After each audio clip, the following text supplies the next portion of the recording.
नमस्कार दोस्तों, स्वागत है आपका राजंस करियर प्राइवेट लिमिटेड के ऑफिशियल यूट्यूब चैनल पर। मैं हूं शशिधर पांडे और आज हम यहां पर देखने जा रहे हैं इतिहास विषय के कुछ महत्वपूर्ण प्रश्न। तो आइए शुरू करते हैं, देखते हैं कि वो कौन से महत्वपूर्ण प्रश्न हैं जिन्हें आज हम देखने वाले हैं। तो सबसे पहला प्रश्न है यहाँ पर कि नाना फडणवीस का मूल नाम क्या था। तो इतिहास में जो व्यक्ति नाना फडणवीस के नाम से जाना जाता है उसका वास्तविक नाम क्या था, उसी से जुड़ा हुआ ये प्रश्न है। तो पहला ऑप्शन है आपके सामने महादजी सिंधिया, दूसरा ऑप्शन है तुकोजी होलकर, तीसरा नाम है नारायण राव, चौथा नाम है बालाजी जनार्दन भानु। तो प्रश्न किसके बारे में है? नाना फडणवीस के बारे में। तो नाना फडणवीस जो थे, जो कि मराठा साम्राज्य से जुड़े हुए थे, उनका वास्तविक नाम हमें दिखाई देता है बालाजी जनार्दन भानु। इसके बाद हम देखते हैं अगला प्रश्न है शिवाजी का गुरु कौन था। तो प्रश्न किसके बारे में जुड़ा हुआ है? यहाँ पर प्रश्न है शिवाजी से जुड़ा हुआ।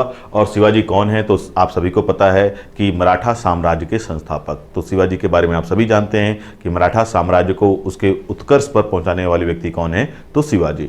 अब यहाँ पर पूछा गया है उनके गुरु के बारे में कि निम्न में से वो कौन सा व्यक्ति है या वो कौन सा व्यक्तित्व है जो इनका गुरु था। तो चार नाम कौन कौन से हैं? नामदेव हैं, रामदास हैं, एकनाथ हैं और तुकाराम हैं। ये चारों ही इस काल के या मध्यकाल के महान संत हैं। अब इनमें से महान संत या महान गुरु जो भी आप मान लीजिए, इनमें से वो कौन सा व्यक्तित्व है जो शिवाजी का गुरु था? तो इस प्रश्न का सही जवाब है संत रामदास। कौन? तो रामदास ही वो व्यक्ति थे जो शिवाजी के आध्यात्मिक गुरु थे। बढ़ते हैं अपने अगले प्रश्न की ओर। अगला प्रश्न है उस मराठा राजा का नाम बताइए जो औरंगजेब से बहादुरी से लड़ा। शाहजी भोसले, बाजीराव द्वितीय, शिवाजी या साहू। तो प्रश्न क्या है? उस मराठा राजा का नाम बताइए जो औरंगजेब से बहादुरी से लड़ा। तो इस प्रश्न का सही जवाब है शिवाजी। शिवाजी ही वह व्यक्ति थे जिन्होंने मध्यकाल में मराठों के शक्ति के तहत या मराठा साम्राज्य को आगे बढ़ाने का कार्य किया और उन्होंने मुगलों के साम्राज्य को चुनौती दी। और जब शिवाजी मराठा साम्राज्य का नेतृत्व कर रहे थे या मराठा शक्ति का नेतृत्व कर रहे थे, उस समय मुगलों का जो नेतृत्व करता था या मुगल जो शासक दिखाई देता है हमें बादशाह के रूप में, वो कौन दिखाई देता है? औरंगजेब। तो ध्यान रखेंगे, प्रश्न में पूछा गया है कि उस मराठा राजा का नाम बताइए जो औरंगजेब से बहादुरी से लड़ा था। तो इस प्रश्न का सही जवाब है क्या? शिवाजी। और एक बात और ध्यान रखेंगे कि शिवाजी को जो राजा की उपाधि दी थी वो किस व्यक्ति ने दी थी? ये भी कभी कभी प्रश्न में पूछा जाता है। तो शिवाजी को राजा की उपाधि देने वाला व्यक्ति भी कौन है? औरंगजेब। तो शिवाजी को राजा की उपाधि देने वाला व्यक्ति है औरंगजेब। और इन्हीं शिवाजी ने मुगलों के इस शासक औरंगजेब को बहुत बड़ी या काफी कड़ी चुनौती दी थी। तो प्रश्न का उत्तर क्या होगा? शिवाजी। हमारा अगला प्रश्न है छत्रपति शिवाजी को हराने के लिए औरंगजेब ने निम्न में से किसको भेजा था? किसकी बात की जा रही है? तो छत्रपति शिवाजी की बात की जा रही है। कौन है? तो अभी हमने देख लिया है कि ये मराठा जो है मराठा नेतृत्व करता है या मराठा साम्राज्य के संस्थापक हैं। कौन? शिवाजी। और उनका जो एक तरह से प्रतिद्वंदी था उस समय, वो था कौन? मुगल शासक औरंगजेब। तो औरंगजेब जो कि मुगल शासक था और शिवाजी जो कि मराठा साम्राज्य के उत्कर्षकर्ता थे, इन दोनों के बीच क्या था? एक तरह की प्रतिद्वंदिता दिखाई देती है। और इस प्रतिद्वंदिता में दोनों एक दूसरे पर कभी न कभी भारी पड़ते हुए दिखाई देते हैं। तो यहाँ पर प्रश्न ये पूछा गया है कि छत्रपति शिवाजी को हराने के लिए औरंगजेब ने निम्न में से किसको अपना सेनापति बना करके भेजा था या अपना नेतृत्वकर्ता, अपनी सेना का नेतृत्वकर्ता बना करके भेजा था। चार नाम दिए गए हैं। पहला है राजा जसवंत सिंह, दूसरा है राजा मान सिंह, तीसरा है राजा भगवान दास, चौथा नाम दिया है राजा जयसिंह। तो इस प्रश्न का सही जवाब है राजा जयसिंह। राजा जयसिंह ही वो व्यक्ति थे जो औरंगजेब की तरफ से शिवाजी से युद्ध करने गए थे। तो सही जवाब क्या है? राजा जयसिंह। बढ़ते हैं अपने अगले प्रश्न की ओर। अगला प्रश्न है शिवाजी को पकड़ने के लिए औरंगजेब द्वारा किस जनरल को भेजा गया था? किसको पकड़ने के लिए? शिवाजी को पकड़ने के लिए। और किसके बारे में बोला गया है, मतलब किसने भेजा था? तो औरंगजेब ने। तो औरंगजेब ने शिवाजी को पकड़ने के लिए इन चार व्यक्तियों में से उस किस व्यक्ति को भेजा था शिवाजी को पकड़ने? तो देखते हैं। पहला नाम दिया है अबुल फजल, दूसरा नाम दिया है अफजल खान, तीसरा नाम दिया है मलिक काफूर और चौथा नाम दिया है शाइस्ता खां। तो शाइस्ता खां ही वो व्यक्ति है जो किसका? औरंगजेब का सेनापति बनकर के जाता है शिवाजी को कैद में लाने के लिए या कैद में करने के लिए। तो ध्यान रखेंगे कौन था औरंगजेब का सेनापति? शाइस्ता खां, जो शिवाजी को कैद करने के लिए या पकड़ने के लिए गया था। अगला प्रश्न है 1700 ईस्वी में राजा राम की मृत्यु के बाद मराठों ने मुगलों के विरुद्ध युद्ध उसकी वीर पत्नी के नेतृत्व में जारी रखा। तो यहाँ पर प्रश्न ये है कि मराठों का बाद में जब आपको दिखाई देता है शिवाजी की मृत्यु के बाद मराठा जो साम्राज्य है थोड़ा सा अस्थिर हो जाता है और कुछ समय के लिए इस पर एक महिला का भी नेतृत्व होता है और वो महिला अपने योग्य गुणों से इस साम्राज्य को यानी मराठा साम्राज्य को काफ़ी आगे ले जाती है। तो प्रश्न उसी से जुड़ा हुआ है कि 1700 ईस्वी में राजा राम की मृत्यु के बाद मराठों ने मुगलों के विरुद्ध युद्ध उसकी वीर पत्नी के नेतृत्व में जारी रखा। किसकी? राजा राम की पत्नी। अब यहाँ पर आपको यही बताना है कि राजा राम की वो पत्नी कौन थी जिसने अपनी वीरता और साहस से मुगलों को भी चुनौती दी थी। तो पहला नाम दिया है ताराबाई, दूसरा नाम दिया है लक्ष्मीबाई, तीसरा नाम दिया है रमाबाई, चौथा नाम दिया है जीजाबाई। तो इस प्रश्न का सही उत्तर होगा ताराबाई। ताराबाई जो थी वो मराठा शासक राजा राम की पत्नी थी और इनकी मृत्यु के बाद, राजा राम के निधन के बाद, इन्होंने मराठा साम्राज्य का कुछ समय तक के लिए नेतृत्व संभाला था। बढ़ते हैं अपने अगले प्रश्न की ओर। अगला प्रश्न है शिवाजी का राज्याभिषेक हुआ था, कब हुआ था? प्रश्न यही पूछा गया है। 1627 ईस्वी में, 1674 ईस्वी में, 1680 ईस्वी में या 1670 ईस्वी में। तो बात किसके बारे में की गई है? तो बात की गई है मराठा साम्राज्य के संस्थापक शिवाजी के बारे में और इनका राज्याभिषेक कब हुआ था, इससे जुड़ा हुआ प्रश्न है। तो इस प्रश्न का सही जवाब है 1674 ईस्वी में। कब हुआ था? तो ध्यान रखेंगे शिवाजी ने अपना राज्याभिषेक वर्ष 1674 में करवाया था।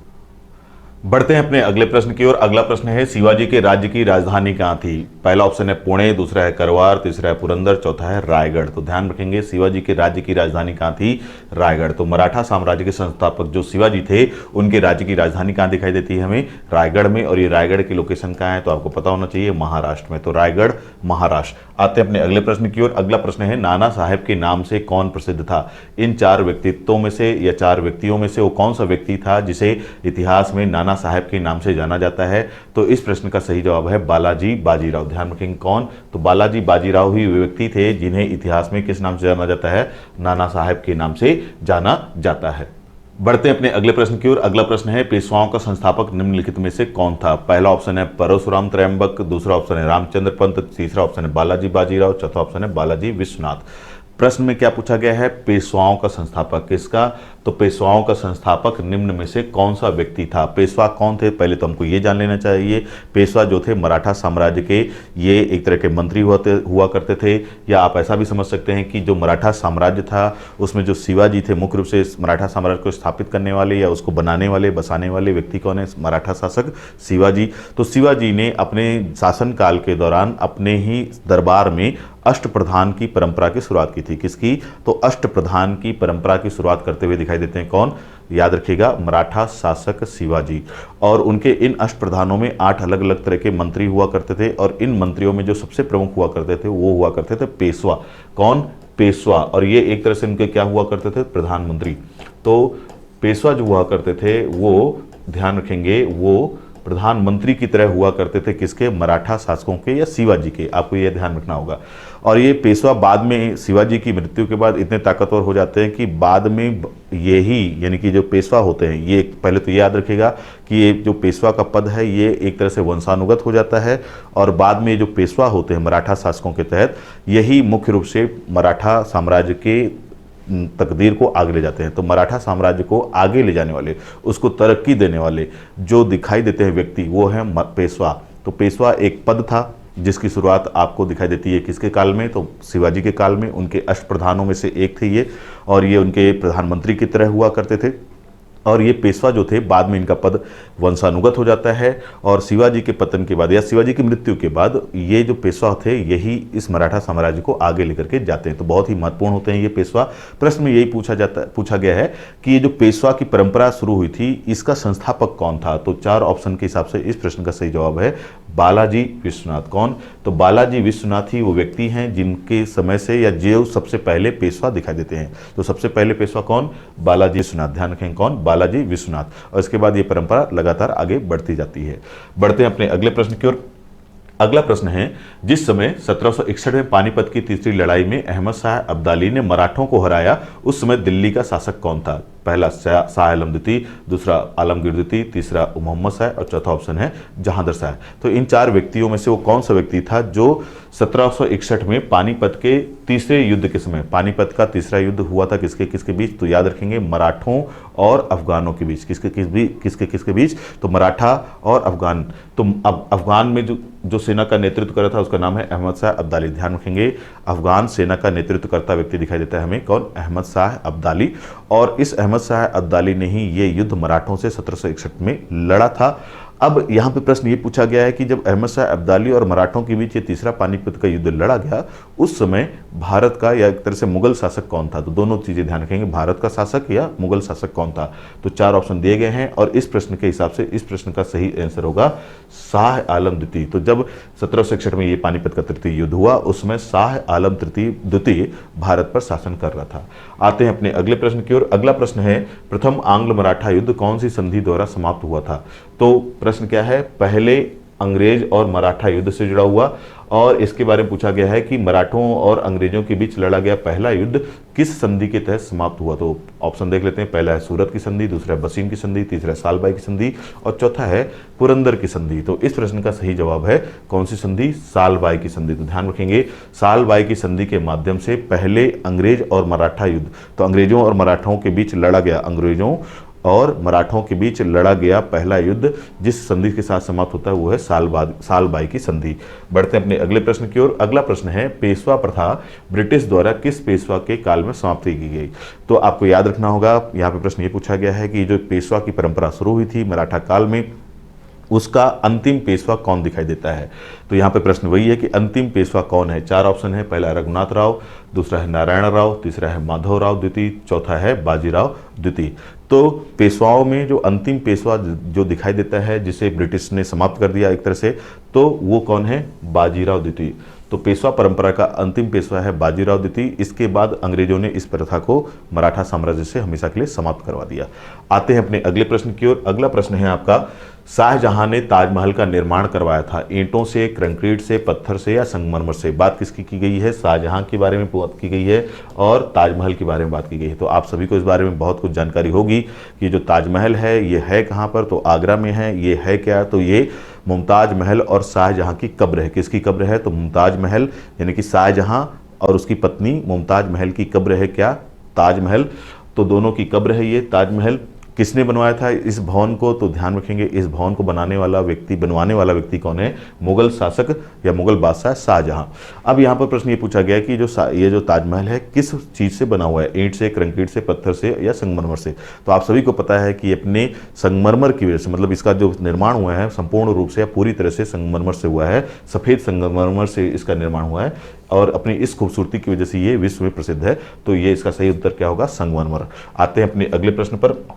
अगला प्रश्न है, मयूर सिंहासन जिसे आप तख्ते ताउस के नाम से भी जानते हैं, किस नाम के साथ संबंध है, शाह आलम, शाहजहां, शाहनवाज या जहांगीर। तो 4 ऑप्शन दिया गया है, शाह आलम, शाहजहां, शाहनवाज या जहांगीर। मतलब प्रश्न में ये पूछा गया है कि जो मुगलों का जो प्रसिद्ध मयूर सिंहासन था जिसे आप लोग तख्ते ताउस भी कहते हैं, उसका निर्माण किसके काल में हुआ था, यानी कि वो कौन सा मुगल बादशाह था जिसने मयूर सिंहासन, विश्व प्रसिद्ध मयूर सिंहासन या तख्ते ताउस का निर्माण करवाया था।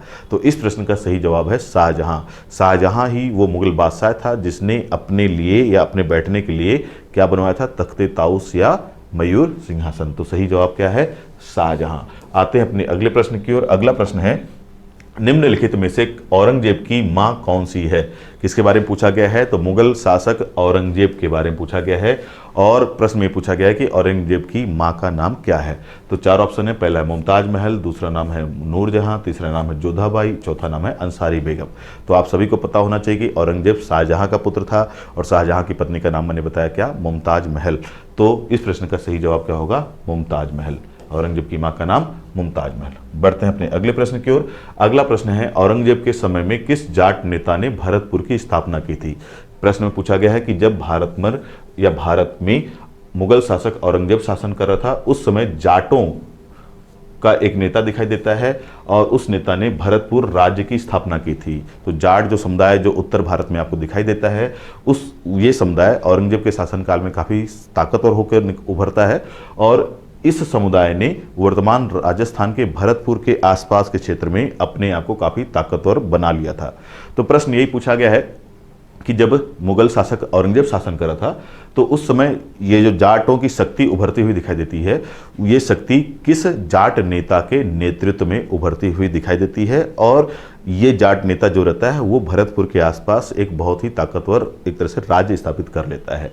तो 4 ऑप्शन हैं, देखते हैं वो कौन सा जाट नेता है। पहला ऑप्शन दिया है चूड़ामन, दूसरा नाम दिया है राजाराम, तीसरा दिया है गोकुल और चौथा नाम दिया है इनमें से कोई नहीं।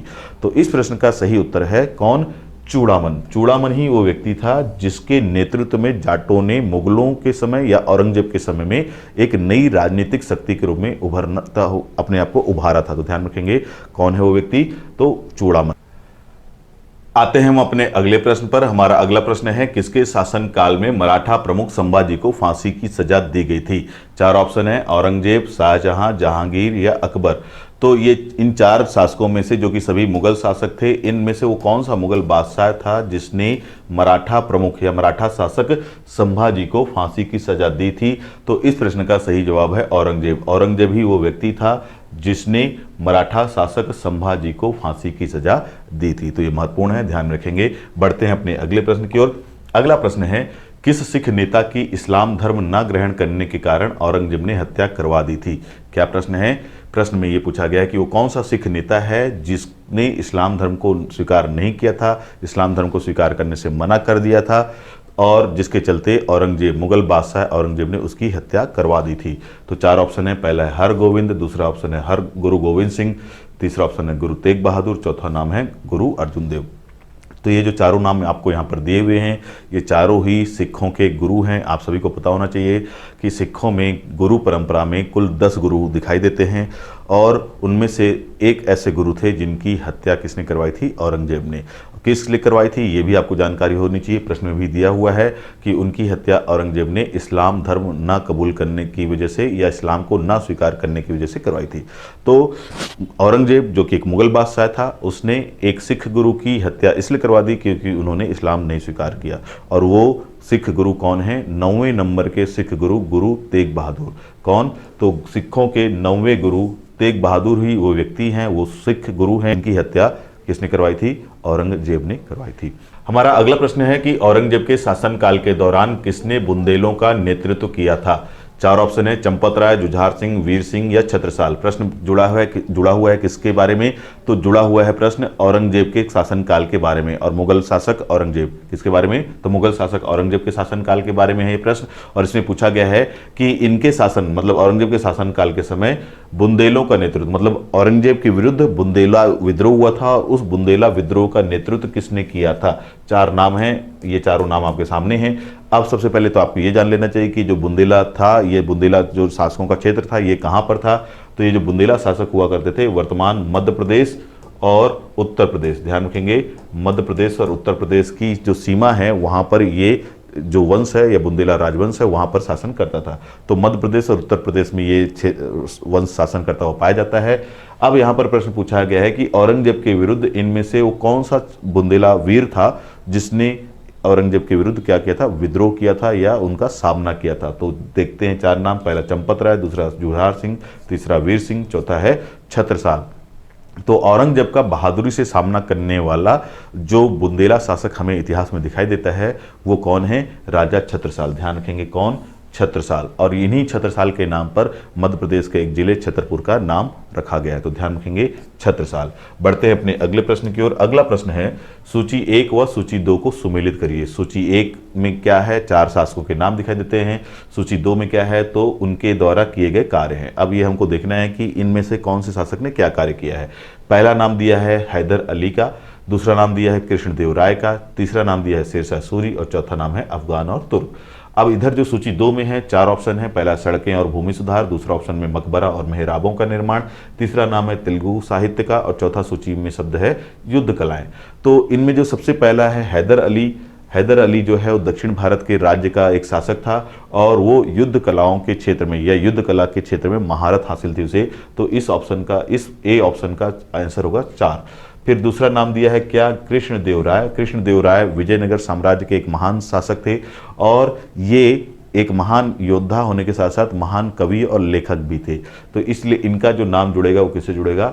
तेलुगु साहित्य से। तीसरा नाम हमें जो यहाँ पर दिखाई देता है वो कौन है? शेरशाह सूरी के बारे में, जो कि सूरी वंश का संस्थापक दिखाई देता है और ये एक महान निर्माण करता था और इसलिए इसका जो नाम जुड़ेगा किससे जुड़ेगा? सड़कें और भूमि सुधार से। और चौथा जो ऑप्शन बचता है अफगान और तुर्क, ये इनका जो नाम जुड़ेगा वो मकबरा और मेहराबों के निर्माण से। तो इस तरह से ये 4 ऑप्शन आपको यहाँ पर मिलते हुए दिखाई देंगे और इस आधार पर अगर हम देखते हैं तो पहले ऑप्शन का, ए ऑप्शन का आंसर होता है 4, तो ए का 4 देखिए, तो देखिए सी ऑप्शन, तो ए का 4, बी का 3, सी का पहला और डी का दूसरा। इस तरह से ये सूची आपके सामने यहाँ पर दिखाई देती है। आते हैं हम अपने अगले प्रश्न पर। हमारा अगला प्रश्न है, निम्नलिखित में से किस स्थान पर नादिर शाह ने चढ़ाई नहीं की थी?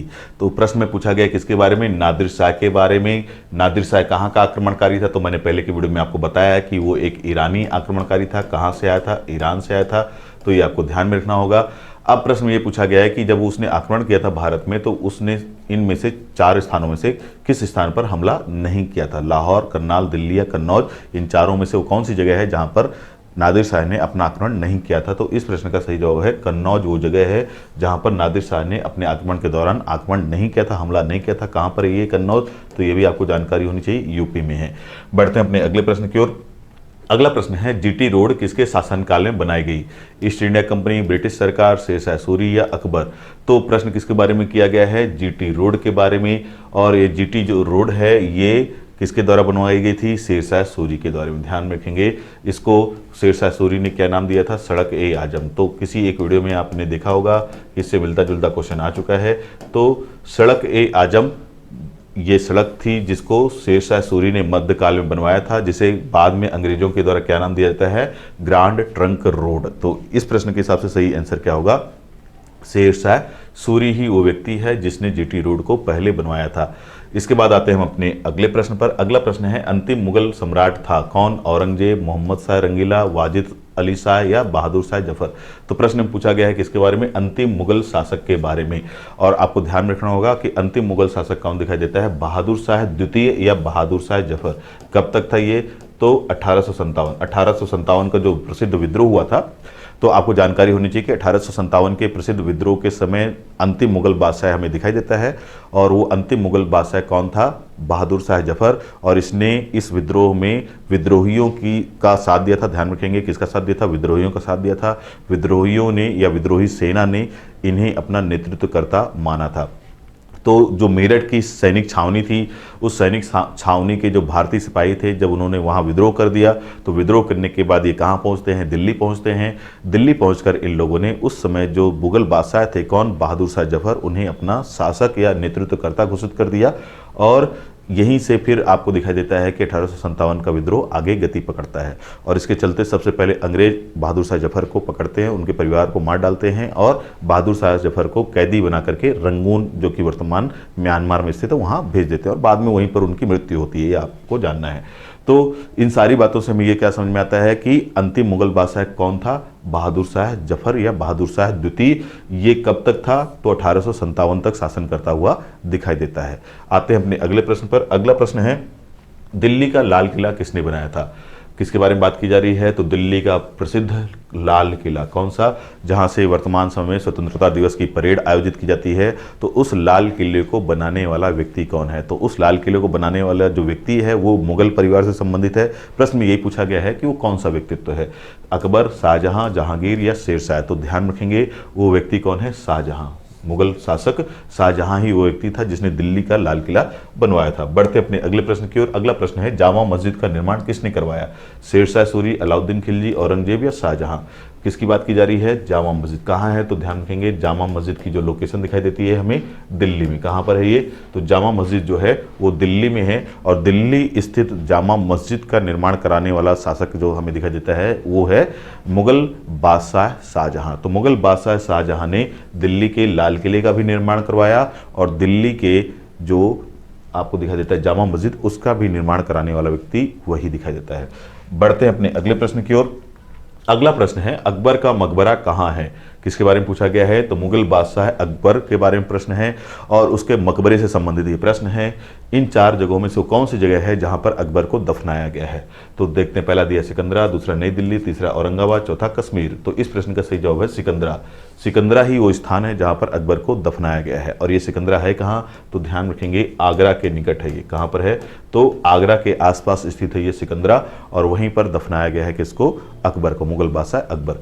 बढ़ते हैं अपने अगले प्रश्न की ओर। अगला प्रश्न है, अकबर ने निम्नलिखित में से किसका निर्माण नहीं करवाया था? प्रश्न जुड़ा हुआ है अकबर के बारे में और यहाँ पर 4 अलग अलग तरह की संरचनाएं दी हुई हैं। इनमें से कौन सी भौतिक संरचना है जिसका निर्माण अकबर ने नहीं करवाया है? तो पहला देख लेते हैं, हुमायूं का मकबरा, ये उसने करवाया है। दूसरा है बुलंद दरवाजा, ये भी उसने बनवाया है। तीसरा है जोधाबाई का महल, तो जोधाबाई का महल भी उसने बनवाया है। प्रश्न में जो दिया है मोती मस्जिद का निर्माण उसने नहीं करवाया। तो किसका निर्माण नहीं करवाया उसने, तो मोती मस्जिद का निर्माण कराने वाला व्यक्ति अकबर नहीं है। बढ़ते हैं हम अपने अगले प्रश्न की ओर। अगला प्रश्न है, सूची 1 एवं सूची 2 से मिलान कीजिए। सूची 1 का सूची 2 से मिलान कीजिए तथा सूचियों के नीचे दिए गए संकेतों से सही उत्तर का चयन कीजिए। सूची 1 में नाम दिया है 4 सम्राटों के, नाम देख लीजिए आप यहाँ पर। सूची 2 में नाम दिया है मकबरों के, यानी कि 4 अलग अलग जगहों के। ये जो चारों नाम यहाँ पर दिए गए हैं आपके सामने, ये चारों ही मुगल बादशाह हैं और ये उनकी कब्र से जुड़ा हुआ स्थान है। तो आपको बताना है कि इन चारों मुगल बादशाहों की कब्र कहाँ पर स्थित है। तो पहला ऑप्शन दिया है आपके सामने बाबर। तो बाबर की कब्र के बारे में आपको जानकारी होनी चाहिए कि उसकी कब्र कहाँ है, तो काबुल में। इसके बाद दूसरा ऑप्शन है, दूसरा नाम है अकबर। अकबर की कब्र दिखाई देती है सिकंदरा में, तो ये हो गई इसकी कब्र। तो ध्यान में रखते जाएंगे, पहले ऑप्शन का तीसरा आंसर, दूसरे का चौथा। इसके बाद तीसरा नाम दे दिया जहांगीर। जहांगीर की कब्र लाहौर में है, तो पहला। और शाहजहां की कब्र कहाँ है, तो आगरा में। आगरा का जो ताजमहल है वो शाहजहां की कब्र है। तो इस तरीके से इन चारों की शासकों का नाम और उनके कब्र का ये सही मिलान है और इस हिसाब से सही उत्तर क्या होगा, 1 का 3। तो ये ऑप्शन सी जो है इस प्रश्न का सही आंसर होगा। बढ़ते हैं हम अपने अगले प्रश्न की ओर। अगला प्रश्न है, बीबी का मकबरा स्थित है। किसके बारे में पूछा गया है, बीबी का मकबरा। तो सबसे पहले तो आपको ये जान लेना चाहिए कि बीबी हैं कौन। तो ये औरंगजेब की पत्नी का नाम है। किसका नाम, तो औरंगजेब की पत्नी के मकबरे से संबंधित प्रश्न है। औरंगजेब की पत्नी का कब्र कहाँ पर स्थित है, उससे जुड़ा हुआ ये प्रश्न है। तो प्रश्न में पूछा गया है कि औरंगजेब की पत्नी का कब्र, यानी जिसे हम बीबी के मकबरे के नाम से जानते हैं, वो निम्न में से किस स्थान पर स्थित है, आगरा, अजमेर, औरंगाबाद या दिल्ली। तो ध्यान रखेंगे, बीबी का मकबरा कहाँ दिखाई देता है, औरंगाबाद। औरंगाबाद कहाँ पर, तो महाराष्ट्र के औरंगाबाद में बीबी का मकबरा दिखाई देता है। और ये बीबी का मकबरा किसका है, तो औरंगजेब की पत्नी का मकबरा या कब्र है ये। और इसको ताजमहल की नकली कॉपी भी कहा जाता है। क्या कहा जाता है, तो ताजमहल की नकली कलाकृति या नकली ताजमहल भी कह सकते हो आप। क्या कह सकते हैं आप इसे, तो ताजमहल की नकली कलाकृति या नकली ताजमहल। मतलब कोशिश तो ये की गई थी कि ताजमहल जैसा सुंदर बने, लेकिन ये बदसूरत और गंदा सा दिखाई देता है। ताजमहल की कॉपी बनाने की कोशिश की गई थी इसे। तो ध्यान रखेंगे, बीबी का मकबरा किसकी पत्नी से जुड़ा हुआ है मकबरा, तो औरंगजेब की। कहाँ पर है, तो औरंगाबाद। कहाँ पर है ये औरंगाबाद, तो महाराष्ट्र में। ये सारी बातें आपको ध्यान में रखनी होंगी। बढ़ते हैं अपने अगले प्रश्न की ओर। अगला प्रश्न है, हुमायूं का मकबरा कहाँ है, दिल्ली में, आगरा में, फतेहपुर सीकरी में या काबुल में। प्रश्न किसके बारे में पूछा गया है, मुगल बादशाह हुमायूं के बारे में। और ये पूछा गया कि उसका मकबरा या कब्र कहाँ है, दिल्ली में, आगरा में, फतेहपुर सीकरी में या काबुल में। तो इस प्रश्न का सही जवाब है कि हुमायूं का मकबरा दिल्ली में स्थित है। कहाँ पर स्थित है हुमायूं का मकबरा, तो हुमायूं का मकबरा दिल्ली में स्थित है। बढ़ते हैं हम अपने अगले प्रश्न की ओर। हमारा अगला प्रश्न है, जहांगीरी महल स्थित है। पहला ऑप्शन है दिल्ली में, दूसरा ऑप्शन है फतेहपुर सीकरी में, तीसरा ऑप्शन है आगरा किले में, चौथा ऑप्शन है सिकंदरा में। तो प्रश्न क्या किया गया है, जहांगीरी महल के बारे में, यानी कि जहांगीर से संबंधित एक महल के बारे में। और ये पूछा गया है कि इन 4 जगहों में से कौन सी जगह है जहां पर ये महल स्थित है। तो इस प्रश्न का सही जवाब है आगरा। आगरा का जो किला है उसी किले में आपको जहांगीरी महल स्थित दिखाई देता है। आते हैं हम अपने अगले प्रश्न की ओर। हमारा अगला प्रश्न है, दिल्ली के पुराने किले के अंदर किसने किला एक कोहना नामक मस्जिद का निर्माण करवाया था। प्रश्न में क्या पूछा गया है कि दिल्ली का जो पुराना किला है कौन सा, तो दिल्ली का जो पुराना किला है उसके अंदर एक मस्जिद है जिसका नाम है किला एक कोहना मस्जिद। कौन सी मस्जिद, बहुत इंपॉर्टेंट है, ध्यान रखेंगे, किला एक कोहना मस्जिद। और इस मस्जिद का निर्माण कराने वाला व्यक्ति कौन है, पहला शेरशाह, दूसरा ऑप्शन अकबर, तीसरा ऑप्शन शाहजहां, चौथा ऑप्शन दिया है हुमायूं। तो ध्यान रखेंगे, किला एक कोहना जो कि कहाँ पर है, दिल्ली के पुराने किले के अंदर स्थित है और ये एक मस्जिद है। इसका निर्माण कराने वाला व्यक्ति है सूरी वंश का संस्थापक कौन, शेरशाह सूरी। तो इस प्रश्न का सही जवाब है शेरशाह सूरी। आते हैं अपने अगले प्रश्न पर। हमारा अगला प्रश्न है, मुगल काल में सर्वाधिक मनसबदार किसके शासनकाल में थे? प्रश्न में क्या पूछा गया है कि मुगल काल में सर्वाधिक क्या मनसबदार किसके शासनकाल में थे? तो सबसे पहले तो आपको मनसबदारों के बारे में जान लेना चाहिए। मनसबदार एक तरह की सैन्य व्यवस्था थी, या एक तरह की व्यवस्था थी, आप इसको सैन्य व्यवस्था ना मानिए, एक तरह का ये क्या था, पद बंटवारे की व्यवस्था थी। इसमें क्या किया जाता था, ये मुगल काल में शुरू हुआ था और मुगल काल में इसे अकबर के द्वारा शुरू किया गया था। तो मुगल शासक या मुगल बादशाह अकबर के द्वारा अपने साम्राज्य में पदों का बंटवारा करने के लिए जो एक नई प्रक्रिया शुरू की गई थी, एक जो नई पद्धति शुरू की गई थी, उस पद्धति को, उस प्रक्रिया को मनसबदारी के नाम से जाना जाता है। तो ध्यान रखेंगे, शुरुआत करने वाला व्यक्ति कौन है मनसबदारी प्रथा की? तो मनसबदारी प्रथा की शुरुआत करने वाला व्यक्ति हमें दिखाई देता है कौन? मुगल बादशाह अकबर। था क्या ये? तो ये एक तरह से पदों का बंटवारा या पदों का वितरण था। तो जो मुगल काल में सैनिक और असैनिक दोनों तरह के लोग, सैनिक पदों पर रहने वाले लोग और असैनिक पदों पर कार्य करने वाले लोग, दोनों को एक तरह का पद का बंटवारा किया जाता था, उन्हें मनसब दिया जाता था। मतलब जो जितना योग्य है, जितना काबिल है, उसको उसकी योग्यता के हिसाब से मनसब नामक पद का बंटवारा कर दिया जाता था। तो यह एक सैनिक और असैनिक दोनों ही तरह के कार्य क्षेत्र में करने वाले लोगों को दिया जाने वाला पद था। अब प्रश्न में यह पूछा जा रहा है कि सर्वाधिक मनसबदार किसके शासनकाल में थे? मतलब इस पद पर या मनसबदारी व्यवस्था पर बैठने वाले अधिकांश जो लोग थे, किसके शासनकाल में मौजूद दिखाई देते हैं सर्वाधिक संख्या में? तो चार ऑप्शन दिए हैं, औरंगजेब, अकबर, जहांगीर और शाहजहां। तो मैंने बताया मनसबदारी प्रथा की शुरुआत करने वाला व्यक्ति है कौन? मुगल बादशाह अकबर।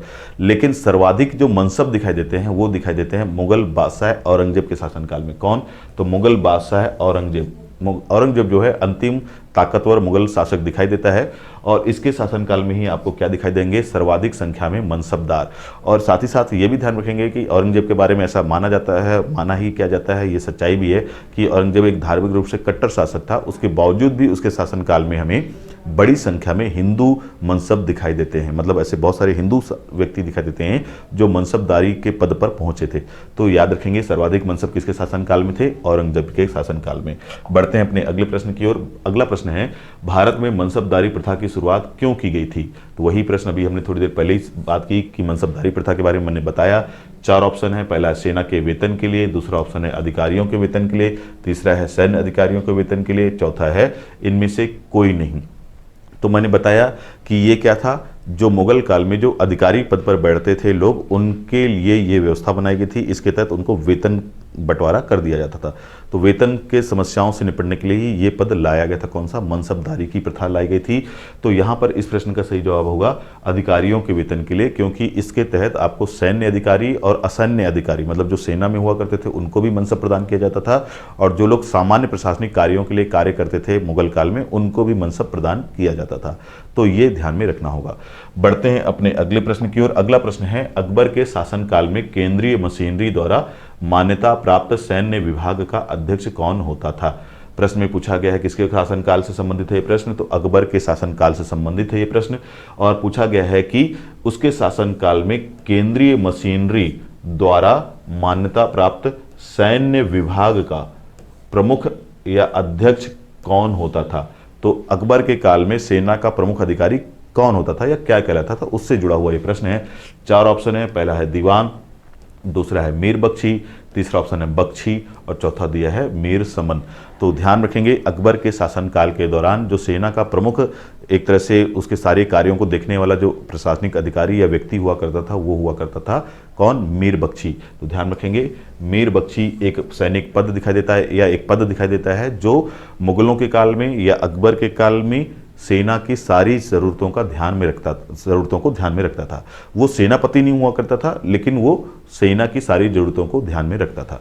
तो मीर बख्शी क्या था? सैन्य विभाग का प्रमुख व्यक्ति या अधिकारी हुआ करता था। कब? अकबर के काल में या फिर मुगलों के काल में। बढ़ते हैं अपने अगले प्रश्न पर। अगला प्रश्न है, कोतवाल था, किसके बारे में प्रश्न किया गया है? कोतवाल। तो कोतवाल जो है एक पद है, प्रशासनिक पद है। किस काल में था? तो मुगलों के काल में था। अब यही प्रश्न में पूछा गया है कि ये जो कोतवाल था इसका मुख्य कार्य क्या था? तो देखते हैं, मुंशी, सलाहकार, तहसीलदार या रक्षक। तो ध्यान रखेंगे जो कोतवाल हुआ करते थे वो मुगल काल में नगर के रक्षक हुआ करते थे। एक तरह से जैसे वर्तमान समय में जो पुलिसिंग व्यवस्था दिखाई देती है, वैसे ही मध्यकाल में पुलिसिंग व्यवस्था की जिम्मेदारी उठाने वाला या निभाने वाला व्यक्ति कौन दिखाई देता है? कोतवाल। और कहाँ पर?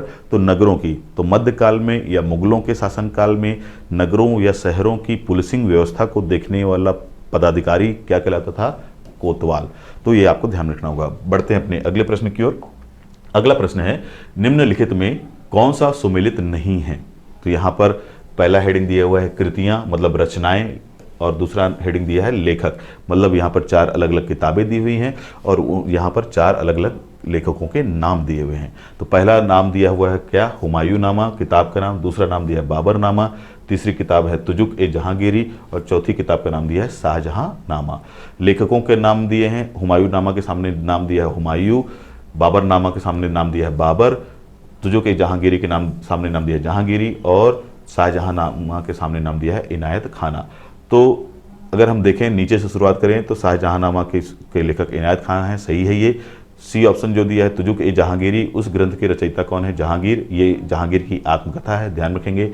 बी ऑप्शन में दिया है बाबरनामा, इसका लेखक दिखाई दे रहा है बाबर, तो ये भी सही ऑप्शन है क्योंकि बाबर जो है बाबरनामा, इसमें ध्यान रखेंगे कि जो बाबरनामा है वो बाबर के द्वारा लिखी गई आत्मकथा है। तो जहांगीर की आत्मकथा तुजुक ए जहांगीरी और बाबर की आत्मकथा आपको क्या दिखाई देती है? बाबरनामा। तो डी, सी और बी ये तीनों ऑप्शन तो सही है। चौथा ऑप्शन जो दिखाई दे रहा है, जो सबसे टॉप में है, ए ऑप्शन, उसका नाम है, ग्रंथ का नाम है, किताब का नाम है हुमायूं नामा, लेखक में नाम दिया हुआ है हुमायूं। तो ये जो ऑप्शन है ये गलत है क्योंकि हुमायूं नामा जो ग्रंथ है, जो किताब है, उसका लेखक कोई और है, उसका लेखक है कौन? तो ध्यान रखेंगे गुलबदन बेगम। ध्यान रखेंगे कौन है?